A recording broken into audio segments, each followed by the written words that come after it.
একবার নয়, গত এক মাসে অঙ্গনওয়াড়ি স্কুলে দুবার চুরি করল চোরের দল। ঘটনা মোহনবুক আরডি ব্লকের অন্তর্গত কলমক্ষেত গ্রাম পঞ্চায়েতের ৩ নম্বর ওয়ার্ডের সমেদ আলী অঙ্গনওয়াড়ি স্কুলে। প্রাথমিক শিক্ষার প্রথম স্তর হলো এই অঙ্গনওয়াড়ি স্কুল। এখান থেকে শিশুদের ভবিষ্যৎ তৈরি হয়। কিন্তু বর্তমানে রাজ্যের অঙ্গনওয়াড়ি স্কুলগুলি আগের মতন শিক্ষা দীক্ষা বা শিক্ষার মান নেই বললেই চলে। তারপরেও অঙ্গনওয়াড়ি স্কুলে গর্ভবতী মা থেকে শুরু করে বিভিন্ন কাজের প্রক্রিয়া অঙ্গনওয়াড়ি স্কুলের উপর দায়িত্ব থাকে, যার ফলে কেন্দ্রীয় সরকার ও রাজ্য সরকার এই সমস্ত অঙ্গনওয়াড়ি স্কুলগুলোর উপর বিশেষ জোর দিয়েছে। আর প্রত্যেকটি অঙ্গনওয়াড়ি স্কুলে শিশুদের পুষ্টিকর খাবার খাওয়ানো হয়। আর সেই সমস্ত অঙ্গনওয়াড়ি স্কুলগুলিতে রান্না করার জন্য একটা সময় লার্কি দিয়ে রান্না হতো, কিন্তু বর্তমানে গ্যাসের সিলিন্ডার ব্যবহার করে স্কুলগুলোতে রান্না করা হচ্ছে। এবার সেই অঙ্গনওয়াড়ি স্কুলে শিশুদের রান্না করার জন্য গ্যাস সিলিন্ডার ব্যবহার করা হয়।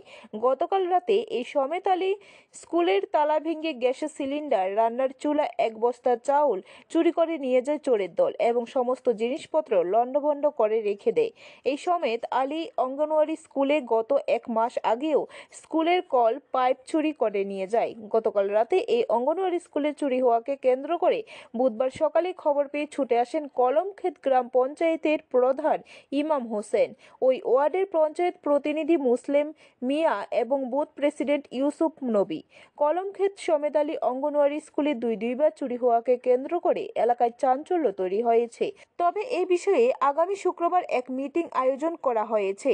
এখন দেখার বিষয় ওই মিটিংয়ে চুরি সংক্রান্ত বিষয়ে কি বেরিয়ে আসে।